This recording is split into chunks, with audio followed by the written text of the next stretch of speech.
उत्तर प्रदेश के मैनपुरी से इस वक्त की बड़ी खबर। मैनपुरी में डिंपल यादव के नामांकन के बाद अखिलेश यादव ने भाजपा पर कसा तंज। भाजपा के घोषणा पत्र को बताया जुमलेबाज। पहले किए हुए वादे पूरे करे भाजपा सरकार। उद्योगपतियों को बढ़ावा देने वाली है भाजपा सरकार। अभी तक 10 परीक्षाएं वो लीक हो गई हैं। जानबूझ करके इन्होंने नौजवानों से नौकरी छीनी है। ये नौकरी नहीं छीन रहे हैं, ये आरक्षण नहीं देना चाहते हैं, क्योंकि वो जानते हैं सरकारी नौकरी देनी पड़ेगी तो आरक्षण देना पड़ेगा। ये आरक्षण नहीं देना चाहते, इसलिए नौकरी के जानबूझ करके पेपर लीक करा रहे हैं।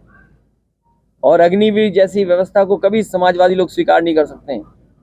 जो 4 साल की आधी अधूरी नौकरी है, आने वाले समय में हो सकता है ये खाकी वालों की भी 4 साल या 3 साल की नौकरी कर दें, तो सोचो इनका भविष्य क्या होगा।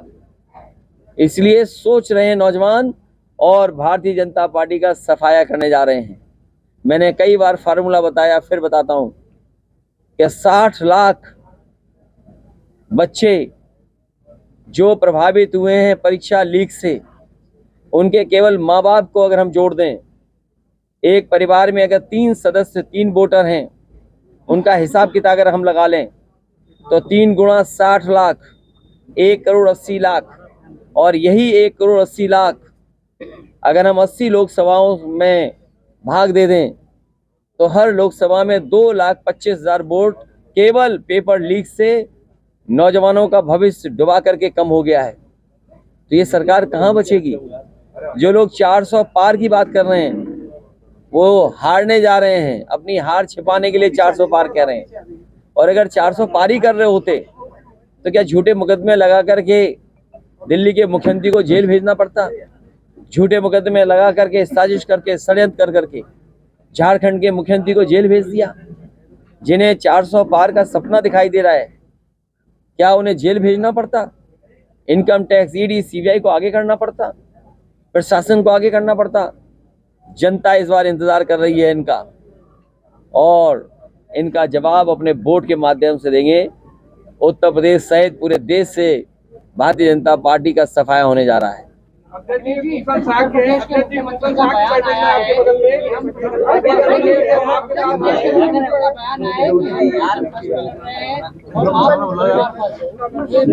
किसका है ये भारतीय जनता पार्टी के लोग, ये ताली थाली और घंटी बजाने वाले लोग, गारंटी की जो घंटी बजा रहे हैं, ये गारंटी नहीं है, ताली थाली वाली आवाज है। ये जो गारंटी है, सोचो जिनका हर बात झूठी हो और झूठे वादे किए हों जिन्होंने, और समय समय पर जनता को गुमराह करने के लिए बहुत सी संस्थाओं का सहारा लेना पड़ा हो। ये अमेरिका की नकल कर रहे हैं, नेशन फर्स्ट। ये अमेरिका का नारा है। हमारे मुख्यमंत्री जी कभी अमेरिका नहीं गए। अरे हमारे मुख्यमंत्री जी जो एटा में जो बिजली घर बना है उसका नाम नहीं ले पा रहे हैं, वो नेशन फर्स्ट क्या लाएंगे। 3x660 super critical thermal plant Mainpuri खत्म होते ही एटा में शुरू हो जाता है कारखाना। अगर वो लग गया होता तो आज गरीब को, किसान को बिजली मुफ्त मिल रही होती, सस्ती मिल रही होती। बताओ, बिजली का महंगा हो गया बिल। और नेशन फर्स्ट का नारा देने वाले, हमें खुशी है इस बात की समाजवादियों को। और मुझे याद है जिस समय मैं लैपटॉप बांटने जा रहा था, नेताजी से लेकर के समाजवादी पार्टी के लोग इस पक्ष में थे कि गरीब परिवारों को भी लैपटॉप मिले। समाजवादियों ने जो लैपटॉप बांटा था, आज मैं आपसे कहना चाहता हूं, आप गूगल कर लेना, अमेरिका के बहुत सारे सिटीज में, उनके स्टेट में आज लैपटॉप डिस्ट्रीब्यूशन चल रहा है। आज अमेरिका के कई स्टेट्स में, कई डिस्ट्रिक्ट में, सिटीज में लैपटॉप डिस्ट्रीब्यूशन हो रहा है। और लैपटॉप इसलिए बांटा जा रहा है कि वहाँ के गरीब बच्चे अफोर्ड नहीं कर सकते। अभी बिल गेट्स आए थे और प्रधानमंत्री जी का उनसे मुलाकात हुई तो डिजिटल डिवाइड पे बात कर रहे थे। याद कीजिए, डिजिटल डिवाइड पे बात हुई थी। और अभी बहुत से उद्योगपति और आ रहे हैं, वो भी डिजिटल डिवाइड पे बात करेंगे। अगर डिजिटल डिवाइड पर किसी ने काम किया तो समाजवादियों ने किया। ये नेशन फर्स्ट वाले केवल सड़कों से जानवर हटा दें, बस इनकी प्रायोरिटी हो कि सड़क पे जानवर न दिखाई दे। के शामिल हुए आपके? मैं इनका धन्यवाद देता हूँ। ये नौजवान जुझारू काम करना चाहते थे, अपने समाज को जगा करके अपने साथ वोट ला करके लड़ना चाहते थे, लेकिन देखिए आप, बीजेपी का फोन आया होगा, बसपा ने टिकट बदल दी। प्रसाद यादव को टिकट मिली। वो बीजेपी के फोन से बसपा ने टिकट बदली है। कन्नौज से अभी तक प्रत्याशी घोषित नहीं किया है आपने? बहुत जल्दी घोषित हो जाएगा। सर कल केसर जी आई थी, केसर प्रसाद जी आई थी, उन्होंने कहा समाजवादी मैंने कार्यक्रम नहीं देखा, लेकिन मैंने उस कार्यक्रम की तस्वीरें देखी हैं, और तस्वीरें बताती हैं कि मंच तो थोड़ा बहुत थे लोग, लेकिन कुर्सियां सब खाली थी। कल केसर प्रसाद मौर्य ने, और सुनने में आ रहा है कि जो हमारे मुख्यमंत्री जी आए थे दूसरे प्रदेश के, वो मैनपुरी का विकास देखने आए थे, और वो विकास देख के गए हैं। मैं उन्हें भरोसा दिलाता हूँ कि रनवे से लेकर के एक्सप्रेसवे और ये 4 लेन सड़कें जो उन्होंने देखी होंगी मैनपुरी की, अगर उन्हें जरूरत पड़ेगी तो हम उनका सहयोग और मदद जरूर करेंगे और सुझाव देंगे जिससे वो भी विकास कर लें। केशव प्रसाद मौर्य ने कल कहा है कि समाजवादी पार्टी की साइकिल पंचर करके भेजेंगे। देखिए, उनको मत गिनिए, तो कुछ नहीं है। केशव प्रसाद मौर्य ने कल कहा कि नेताजी का मोदी जी सम्मान करते थे, इसलिए वो नहीं आते थे चुनाव प्रचार में। अब कौन? केशव प्रसाद मौर्य ने कहा है कि नेताजी का सम्मान करते थे मोदी जी, इसलिए प्रचार में आते थे, इसलिए उनका गढ़ था, इसलिए वो जीतते थे। अब मोदी जी प्रचार करने आए। अरे खुशी की बात है। प्रधानमंत्री ये भी बताने आएंगे कि क्या क्या काम यहाँ पर हुआ है, उन्होंने क्या क्या काम किया है। और सोचिए आप, जब होर्डिंग से उन्होंने अपने सभी प्रत्याशियों का और जो चेहरा गायब कर दिया, तस्वीर गायब कर दी, वोट पड़ेगा तो एक तस्वीर है वो भी गायब हो जाएगी।